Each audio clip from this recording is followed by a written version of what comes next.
of sui generis. So what is sui generis anyway? The first question I get asked. Sui generis is Latin for one of a kind. You see, the more like your other people, the less you are unique, the less you are like what you are capable of becoming.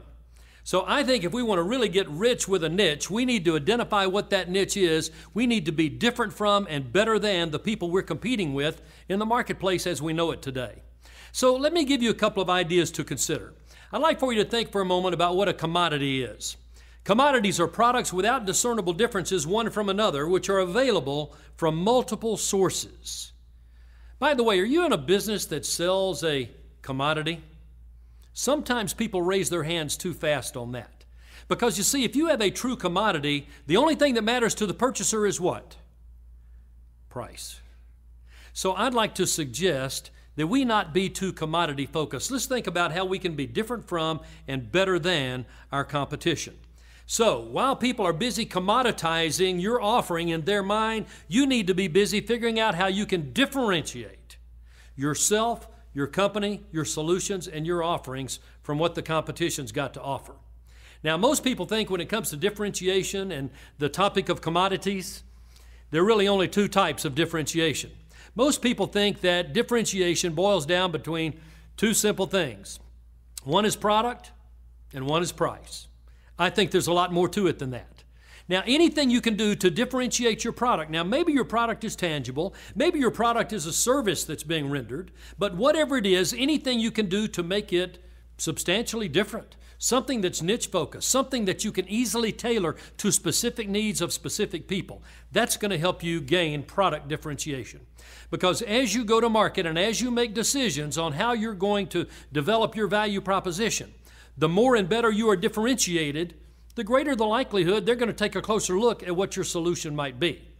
So product is one type of differentiation, and anything we can do to make it different, make it better, serves us well. Let's talk about price.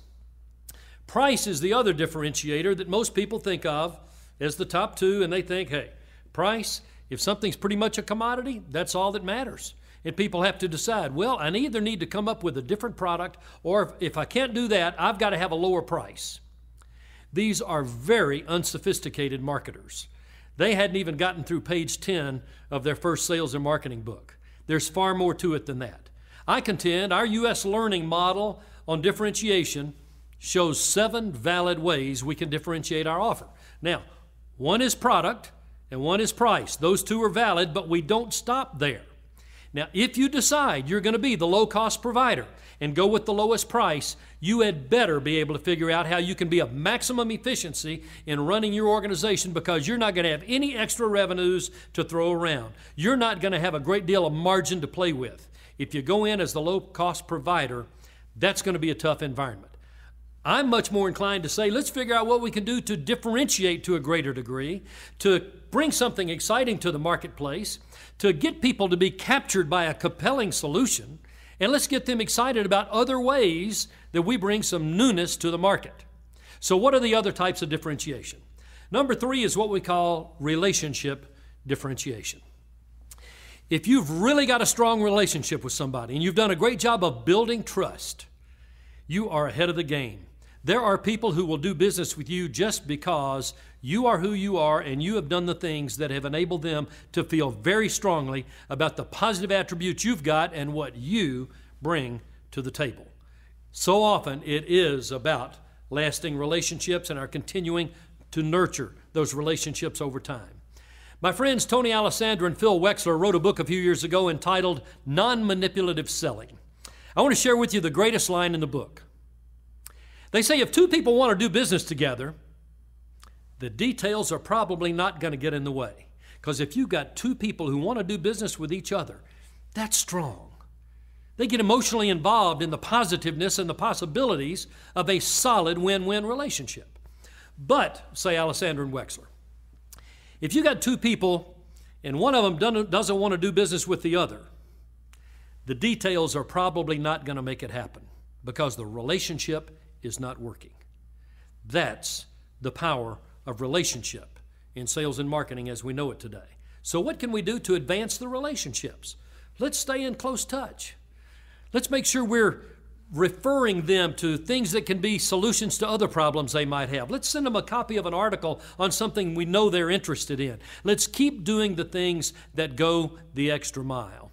I've got a friend in my home base of Memphis, Tennessee, named Stanley Mills. He's the greatest differentiator I've ever seen when it comes to developing relationships and staying in touch. He's got a database second to none.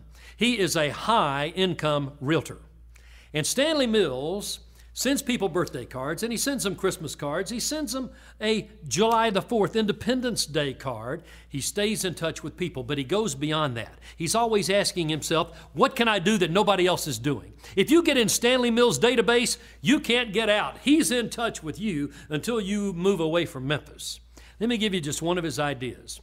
If you're in his database, as he gathers information, one of the things he captures is the date of your anniversary. And if your anniversary is on November 1st, he's going to call you 2 days before. And he's going to say, hey, Charlie, Stanley Mills calling. Hey, Stanley, how are you? Oh, I'm doing great. I just wanted to give you a call, Charlie, and remind you that your anniversary is day after tomorrow. And I wouldn't want you to forget it because Bonnie deserves better than that. If you got such a call, would it be the only one you've ever gotten? Stanley Mills does it. He follows through. And everybody knows that he does what he says he's going to do. He creates positive relationships. He nurtures them. By the way, one of the things that works for him is his follow-up reputation is sterling. What is your follow-up reputation? Is it always and promptly? Is it sometimes maybe? Or is it probably won't hear, certainly not on time? What is your follow-up reputation? If you want to advance relationships, have a sterling, positive follow-up reputation. Don't overpromise and underdeliver. Underpromise and overdeliver. So that's the third type of differentiation. The fourth type is what we call experiential differentiation. A great book was written entitled The Experience Economy. I highly recommend it. It talks about the fact that today people simply want to have positive experiences with the people they're doing business with.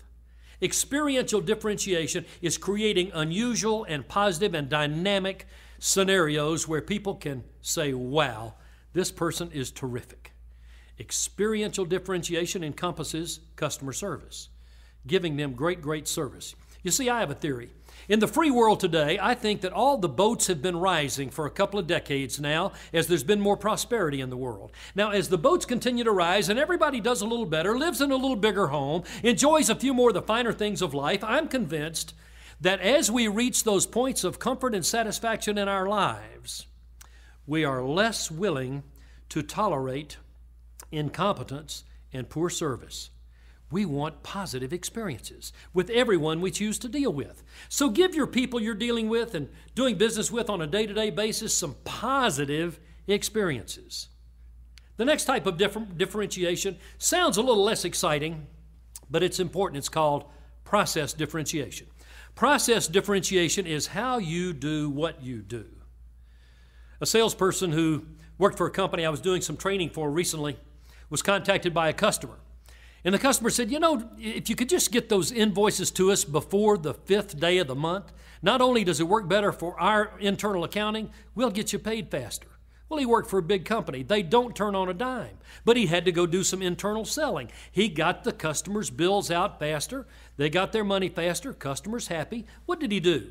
He had an impact on the processes by which they did business. Now, personally, he's involved, he's in the loop, he's solving the problem for the customer, but organizationally, they paint a better picture and a more positive image in the marketplace. Why? Because they're tweaking, they're fine-tuning all of their processes to be more responsive to customer need. Always push the envelope and think about what can you do to enhance processes. Next is technological differentiation. What can we do on a technological basis? Maybe it's the advanced technology of the product or service we're rendering and how it's presented. Maybe it's advanced technology in communications. And if you've got somebody who's of the generation where they're under 30 and they're into texting all the time, if you don't text with them, you've got a technological problem. They're going to find somebody to replace you. So let's be up to speed on technology. Let's be pushing the envelope, thinking about what can we do better, what can we do to respond to our customers' needs, what can we do to be more sensitive to customer needs from a technological point of view. And the last type of differentiation is called marketing differentiation.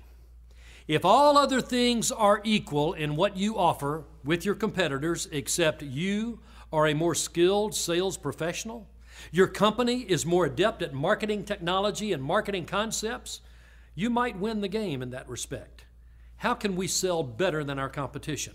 One thing we can do is let's be hungry for knowledge. Let's be looking for the latest and greatest sales ideas. Let's read the books. Let's go to the seminars. Let's hear the speakers. Let's learn. Let's get passionate about what we're learning so that we can go into the future with all of the advantages of being well informed. Let's let our competitors be less informed, and we will be in a position to be better sales and marketing professionals. Create a niche for yourself. To wrap this up, one quick story.